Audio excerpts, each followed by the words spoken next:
Here is the second part of chapter 1. Before starting the second part, let us discuss what we have studied in part 1. We discussed about autotrophic mode of nutrition in plant. We also discussed why all living organisms need food and what is the definition of nutrition. We have seen how photosynthesis occurs in nature. What are the essential conditions for photosynthesis? They cannot perform photosynthesis without carbon dioxide, water, sunlight, and chlorophyll. But there are some plants, they do not have chlorophyll to trap sunlight. So today we are going to discuss about those plants which are not having chlorophyll to trap sunlight and they are not able to prepare food. So let us discuss today's part. How non-green plants prepare their food as they are not having chlorophyll, so they are unable to trap sunlight for the preparation of food. Such mode of nutrition is called heterotrophic nutrition, in which they depend on others for their food. Heterotrophic nutrition on the basis of different modes are of different types. First one, parasitic nutrition. In this type of nutrition, organisms are taking their food from other living organisms. Organisms from which the parasite obtain food are called host.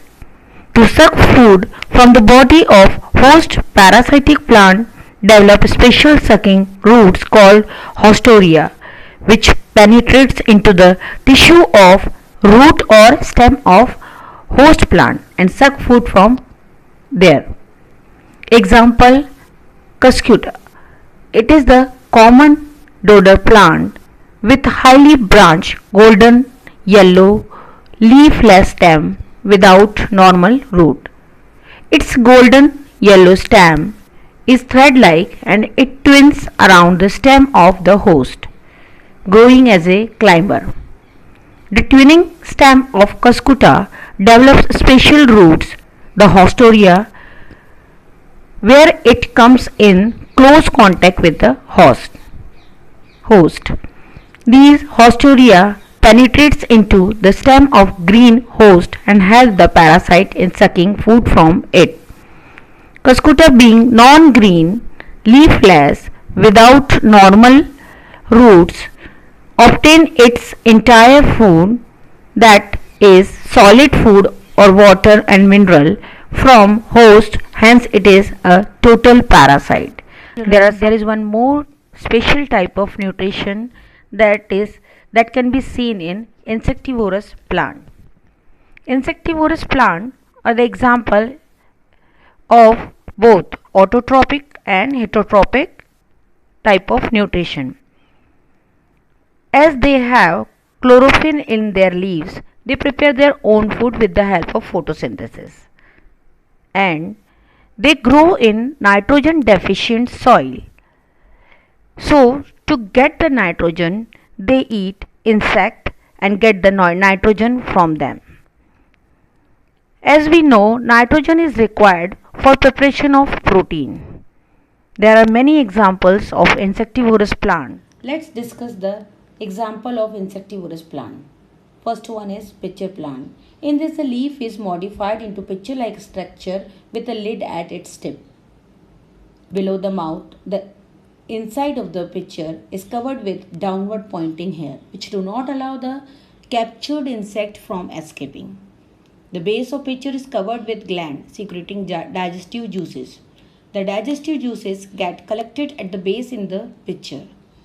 When insect enters the pitcher, it slips down and gets drawn in the fluid. It gets killed and digested. The nutrients are then absorbed into the leaves. There are few more examples of insectivorous plant: sundew, Venus flytrap, etc. Students, have you seen mushroom? Do you know how they obtain their food? They obtain their food from dead and decaying plants and animal bodies. When the organism obtain their food from dead and decaying plants or animal bodies, this type of nutrition is called saprotrophic nutrition. It can be seen in fungi and bacteria. No, what are symbiont or symbiotic plant? These are the plant or organisms that live together for benefit of one another. The relationship between the two organisms living together for mutual benefit is called symbiosis. Example of symbiosis is rhizobium, which makes its home in the nodule of the leguminous plant. Rhizobium has the ability of fixing nitrogen from air into oxide of nitrogen, which helps for plants to get the nitrogen. Thus, rhizobium, which is nitrogen fixing non-green bacteria, supplies nutrition to the host plant and in exchange obtains water and carbohydrate food from the nodule. This is like a paying guest relationship. There is one more example of symbiosis, that is lichen. The basic unit of living organism is cell. It consists of nucleus, which is known as control room of cell, as it helps to perform all the functions of the cell. Next, cell membrane. It protects the cell and it covers the cell from outside. Cytoplasm. Cytoplasm is a jelly-like substance which is present inside the cell. Membrane-bound structure within the cell in the cytoplasm.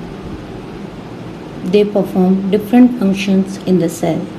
For example, mitochondria helps in producing energy in the cell. It is also called powerhouse of the cell.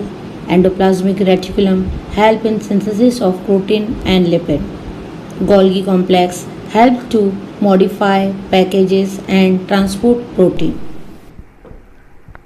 Points to remember. Carbohydrate, protein, fat, vitamin and mineral are the components of food. These components of food are called nutrients and are necessary for food. All organisms need food and utilize it to get energy for the growth and maintenance of their body. Nutrition is the mode of taking food by an organism and its utilization by the body.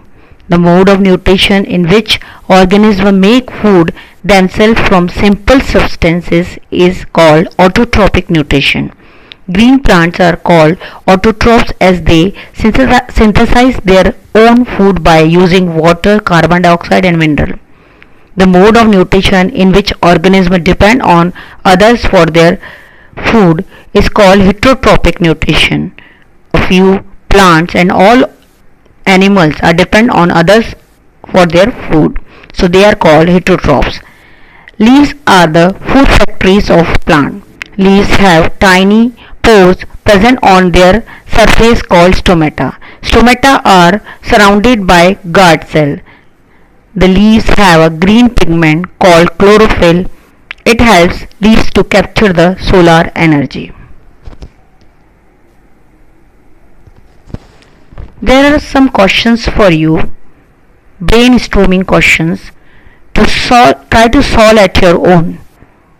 First one is nitrogen is an essential nutrient for plant growth, but farmers who cultivate pulse crop like green gram, Bengal gram, black gram, etc. do not apply nitrogenous fertilizers during cultivation. Why?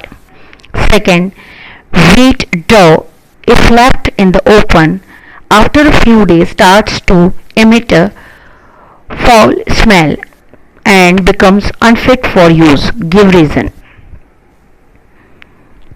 Some basic questions you must answer that are: give one example of parasite, name one plant that traps and feeds on insect, name a plant that has both autotrophic as well as heterotrophic mode of nutrition. What are the fluffy umbrella-like patches growing on the rotting wood during the rainy season called? Where does the synthesis of food in the plant usually take place?